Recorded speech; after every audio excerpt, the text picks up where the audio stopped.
Ela perdeu tudo no incêndio. Mas um vizinho mudou o fim da história. Era uma terça-feira comum de outubro, quando Helena acordou às 6 da manhã para preparar o café e alisar o uniforme escolar da filha. A rotina de sempre: acordar cedo, preparar o lanche da Isabela, deixá-la na escola e seguir para o salão de beleza onde trabalhava como manicure há 8 anos. Helena tinha 34 anos e criava a filha sozinha desde que o marido as abandonou 3 anos antes. Moravam em uma casa alugada no bairro Vila Nova, um lugar simples mas organizado, onde ela havia conseguido criar um lar acolhedor para as duas. «Mãe, esqueci o caderno de matemática!» gritou Isabela, de 12 anos, correndo de volta para o quarto. «Está na mochila, filha. Você guardou ontem à noite», respondeu Helena, terminando de fazer o café com leite. A casa era pequena: 2 quartos, uma sala, cozinha e banheiro. Mas Helena havia decorado cada cantinho com carinho. Nas paredes, fotos da filha em várias idades, alguns quadrinhos com frases motivacionais e plantas que ela cuidava religiosamente nos fins de semana. No salão onde trabalhava, Helena era conhecida pela simpatia e dedicação. Suas clientes a procuravam não apenas pelo trabalho bem feito, mas também pelos conselhos e conversas que ajudavam a passar o tempo durante as unhas. «Helena, preciso contar uma coisa», disse Dona Marta, uma cliente que frequentava o salão há anos. «Meu filho está procurando uma casa para alugar aqui no bairro. Você não conhece nenhuma disponível?» «Por enquanto não, Dona Marta. Mas se souber de alguma coisa, eu aviso». Helena sempre gostou de ajudar as pessoas. Era uma característica que vinha desde criança, quando ajudava a mãe a cuidar dos irmãos mais novos. Mesmo com as próprias dificuldades financeiras, sempre encontrava uma maneira de estender a mão para quem precisava. Seu Jorge, que morava na casa ao lado, era um dos vizinhos com quem Helena tinha mais contato. Viúvo há 5 anos, ele cuidava sozinho de um neto, adolescente chamado Rafael. Jorge trabalhava como eletricista autônomo e sempre se oferecia para ajudar Helena com pequenos reparos na casa. «Helena, vi que a torneira da sua cozinha está pingando. Posso dar uma olhada?» ofereceu-se Jorge numa tarde de sábado. «Ah, seu Jorge, não precisa se incomodar. Já falei com o proprietário». «Que nada, é rapidinho, e Rafael pode aprender. Como se faz?» Era assim a relação entre os vizinhos naquela rua. Todos se conheciam, se ajudavam, formavam uma pequena comunidade unida. Helena participava das reuniões do bairro, colaborava com as festas juninas da escola da Isabela e sempre estava disponível quando alguém precisava. Naquela terça-feira de outubro, Helena voltou do trabalho por volta das 6 da tarde. Como sempre, Isabela já estava em casa fazendo os deveres na mesa da sala. A rotina era sempre a mesma: jantar, ajudar com as lições, assistir um pouco de televisão juntas e dormir cedo.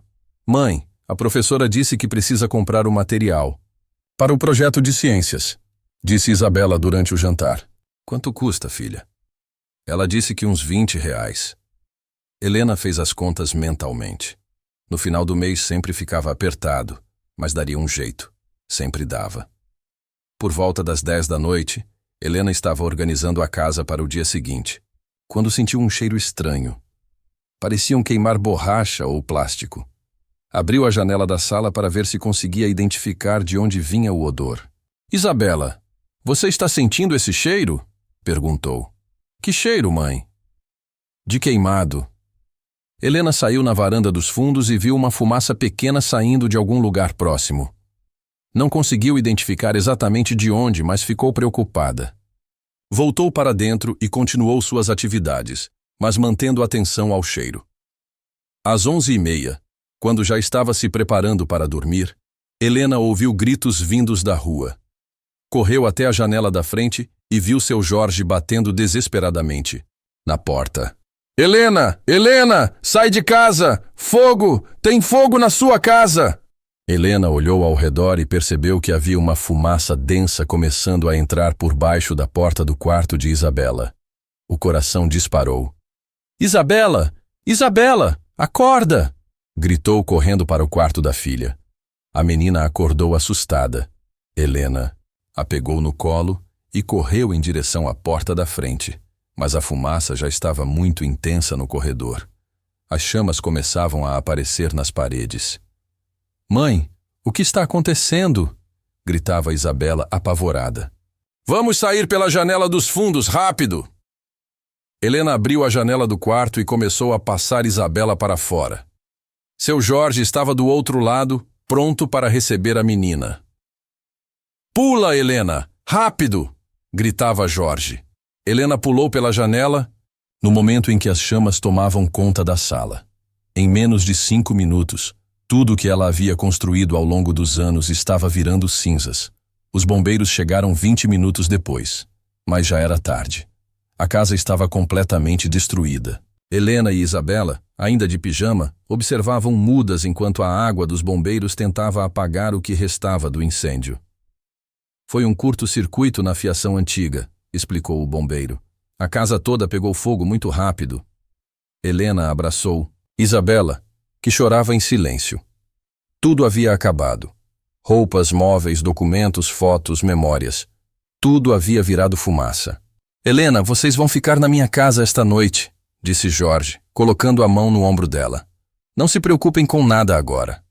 "Seu Jorge, eu não posso aceitar." "Não aceita nada. É o que qualquer vizinho faria." Naquela noite, Helena e Isabela dormiram no quarto de hóspedes da casa de Jorge. Helena mal conseguiu fechar os olhos, pensando em como reconstruir a vida do zero, sem dinheiro, sem roupas, sem nada. Na manhã seguinte, Jorge acordou cedo e preparou café para todos. "Helena, preciso te contar uma coisa", disse ele sentando-se à mesa. "Ontem à noite, quando vi o fogo começando na sua casa, não pensei 2 vezes. Entrei pela janela dos fundos antes dos bombeiros chegarem." "Meu Deus, seu Jorge, podia ter se machucado." "Podia, mas consegui salvar algumas coisas." Jorge foi até o armário da sala e trouxe uma caixa de sapatos. "Consegui pegar isso do seu quarto antes das chamas chegarem lá." Helena abriu a caixa e começou a chorar. Lá estavam os documentos importantes: RG, CPF, carteira de trabalho, certidões de nascimento e uma pequena caixa de joias que havia herdado da mãe. "Seu Jorge, como eu vou agradecer isso?" "Não precisa agradecer nada, somos vizinhos." Mas Jorge tinha feito mais do que isso. Durante a manhã, enquanto Helena estava no trabalho tentando explicar a situação para a patroa, ele havia conversado com outros vizinhos da rua. "Pessoal, a Helena perdeu tudo. Precisamos ajudar", disse Jorge para Dona Rosa, que morava na esquina. "Claro, Jorge. O que podemos fazer?" "Vou fazer uma vaquinha. Cada um contribui com o que pode." Jorge passou a manhã inteira batendo de porta em porta na rua. Conhecia todos os vizinhos, sabia da situação de cada família e explicava a necessidade da Helena com cuidado para não constranger ninguém. "Não precisa ser muito", dizia ele. R$ 5, R$ 10, o que cada um puder. Dona Maria, que morava 3 casas adiante, além de contribuir com dinheiro, separou algumas roupas que serviam em Helena e Isabela. "Aqui tem umas blusas que não uso mais, e umas calças da minha neta que devem servir na Isabela." Seu Benedito, da casa da esquina, ofereceu alguns móveis que estavam guardados na garagem. "Tenho uma mesa, 2 cadeiras e um guarda-roupa que não estou usando. Se servirem, podem levar." No final da tarde, quando Helena voltou do trabalho, Jorge tinha uma surpresa esperando. "Helena, senta aqui. Preciso te mostrar uma coisa." Ele entregou um envelope com dinheiro. Helena abriu e não acreditou no que viu. Havia quase R$ 1.200 ali. "Seu Jorge, o que é isso?" Os vizinhos se cotizaram. Todo mundo contribuiu. Helena começou a chorar. "Não posso aceitar isso." "Pode sim, e tem mais. Dona Maria separou roupas para vocês 2. Seu Benedito ofereceu alguns móveis. E a Dona Rosa falou com o filho dela, que tem uma casa para alugar aqui na rua mesmo, 2 quadras dali." "Como assim?" "Ele vai alugar para você por R$ 300 por mês, metade do preço normal. E disse que você pode pagar só a partir do mês que vem." Helena não conseguia parar de chorar.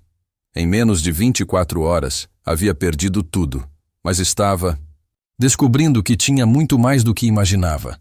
Tinha uma comunidade inteira disposta a ajudá-la. "Por que vocês estão fazendo isso?" perguntou ela. "Porque você sempre ajudou todo mundo aqui na rua", respondeu Jorge. "Lembra quando a Dona Rosa ficou doente e você levava comida para ela todos os dias? Quando o filho do seu Benedito precisou de trabalho e você conseguiu uma vaga no salão? Quando a neta da Dona Maria precisava de ajuda com os deveres e você ensinava matemática de graça?"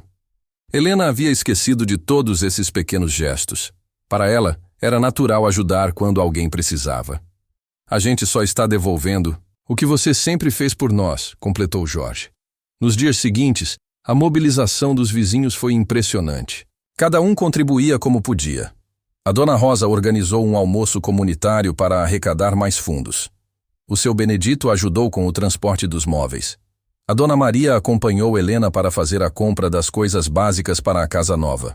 Jorge assumiu a coordenação de tudo, como se fosse um projeto pessoal dele. Organizou cronogramas, fez listas do que ainda era necessário, acompanhou Helena em cada etapa da mudança. "Seu Jorge, por que o senhor está fazendo tudo isso?" perguntou Helena uma tarde, enquanto ele ajudava a montar a cama no quarto novo. Jorge parou o que estava fazendo e ficou pensativo por um momento. "Helena, quando minha esposa morreu, eu pensei que ia enlouquecer.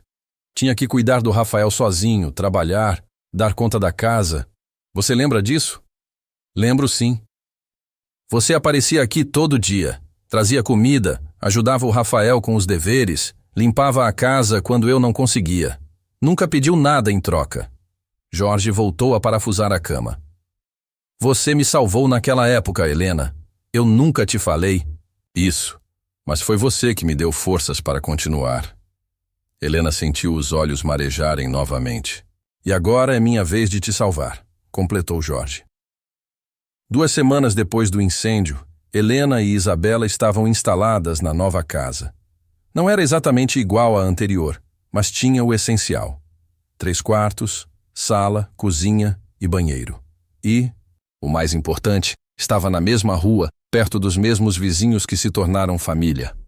"Mãe, esta casa é até melhor que a outra", disse Isabela, organizando seus novos cadernos no quarto.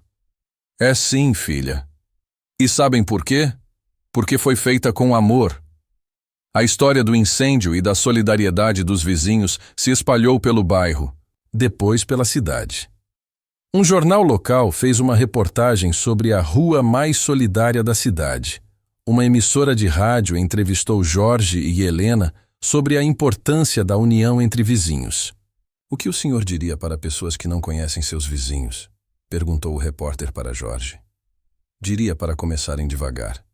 Um bom dia, um sorriso, uma pergunta sobre como estão. Aos poucos vão criando vínculos. E quando alguém precisar de ajuda, vocês vão estar lá uns para os outros." "E a senhora, Helena, como se sente em relação a tudo isso?" "Me sinto abençoada. Perdi uma casa, mas descobri que tinha uma família muito maior do que eu imaginava." 6 meses após o incêndio, Helena havia conseguido não apenas reconstruir sua vida, mas melhorá-la. Com a ajuda dos vizinhos, conseguiu negociar melhores condições no salão onde trabalhava. Isabela estava se saindo melhor na escola, mais confiante e feliz. Jorge continuava sendo o vizinho mais próximo, sempre disponível para pequenos favores e grandes conversas. A relação entre eles evoluiu, naturalmente para algo mais que vizinhança, uma amizade profunda baseada em respeito mútuo e gratidão. "Seu Jorge, às vezes penso que o incêndio foi uma bênção disfarçada", disse Helena numa tarde de domingo, enquanto tomavam café na varanda. "Como assim?" "Porque me mostrou o quanto sou rica. Rica de amigos, de vizinhos, de pessoas que se importam comigo. E me mostrou que ainda posso fazer a diferença na vida de alguém", respondeu Jorge. "Depois que a Maria morreu, eu me sentia inútil. Ajudar você me devolveu o propósito." 1 ano depois, a rua onde Helena morava se tornou exemplo de comunidade solidária na cidade. Outros bairros começaram a se organizar seguindo o modelo de união e apoio mútuo que os vizinhos de Helena desenvolveram. Helena foi convidada para palestrar em escolas sobre a importância da solidariedade. Jorge virou uma espécie de líder comunitário informal, sempre organizando campanhas de ajuda para famílias em dificuldade. A gente criou uma corrente do bem, dizia Helena nas palestras. Cada pessoa que ajudamos se sente inspirada para ajudar outras pessoas. É assim que mudamos o mundo, uma família de cada vez. Isabela, agora com 13 anos, cresceu vendo todos esses exemplos de solidariedade. Criou um projeto na escola para arrecadar brinquedos para crianças carentes e organizou campanhas de arrecadação de roupas de inverno. Minha mãe sempre diz que recebemos quando damos, explicava Isabela para os colegas. É verdade, quanto mais ajudamos, mais pessoas aparecem para nos ajudar quando precisamos. 2 anos após o incêndio, Helena conseguiu realizar um sonho antigo: abrir seu próprio salão de beleza. Jorge a ajudou com a parte elétrica, os vizinhos fizeram a divulgação e as antigas clientes foram as primeiras a aparecer no novo estabelecimento. Helena, você merece todo esse sucesso, disse Dona Rosa na inauguração do salão. Sempre trabalhou com dedicação e tratou todo mundo bem. O sucesso é nosso, respondeu Helena, de todos vocês que acreditaram em mim. O salão prosperou rapidamente.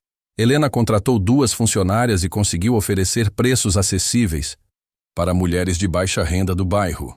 Uma vez por mês, organizava um dia da beleza gratuita para mulheres desempregadas que estavam procurando trabalho. Quando a gente se sente bonita, se sente mais confiante para enfrentar uma entrevista de emprego, explicava Helena para as voluntárias que ajudavam no evento. Jorge, aos poucos, foi se tornando mais que um vizinho para Helena. A amizade evoluiu para um carinho especial, construído sobre bases sólidas de confiança e admiração mútua. Helena, posso te fazer uma pergunta? Disse Jorge numa noite, depois de um jantar na casa dela. Claro. Você já pensou em se casar de novo? Helena sorriu. Já sim, por quê? Porque eu gostaria muito de fazer essa pergunta oficialmente um dia desses. E eu gostaria muito de ouvir essa pergunta, respondeu ela, pegando na mão dele. 3 anos após o incêndio, Helena e Jorge se casaram numa cerimônia simples no quintal da casa, com todos os vizinhos presentes. Isabela foi a dama de honra, e Rafael, o neto de Jorge, foi o pajem. Quem diria que um incêndio traria tanta felicidade? Brincou Helena durante o discurso de casamento. É que às vezes a vida precisa queimar tudo para mostrar o que realmente importa, respondeu Jorge. Hoje, 5 anos depois daquela terça-feira de outubro, Helena tem 2 salões de beleza, uma família unida e uma comunidade de vizinhos que se tornou exemplo para a cidade inteira. Jorge trabalha meio período como eletricista e dedica o resto do tempo a projetos sociais no bairro. Isabela está no ensino médio e planeja cursar serviço social na universidade. Quero trabalhar ajudando famílias em situação de vulnerabilidade, diz ela. Aprendi desde pequena que quando ajudamos outros, também somos ajudados. A casa onde Helena morava e que foi destruída no incêndio nunca foi reconstruída. O terreno virou uma pequena praça comunitária, com bancos, brinquedos para crianças e uma placa que diz: Praça da Solidariedade, em memória ao incêndio que uniu uma comunidade. Às vezes passo aqui e penso em como a vida é imprevisível, diz Helena, sentada em um dos bancos da praça. Perdi uma casa, mas ganhei uma família. Perdi alguns objetos, mas ganhei valores que ninguém pode queimar. E eu ganhei uma segunda chance de ser feliz, complementa Jorge, sentando-se ao lado da esposa. A história de Helena prova que tragédias podem se transformar em bênçãos quando temos pessoas certas ao nosso lado, que a solidariedade multiplica as alegrias e divide as tristezas, e que às vezes precisamos perder tudo para descobrir o que realmente temos. Como Helena sempre diz nas palestras que continua fazendo: o fogo queimou minha casa, mas acendeu algo muito mais valioso. A certeza de que nunca estamos sozinhos quando cultivamos o amor ao próximo.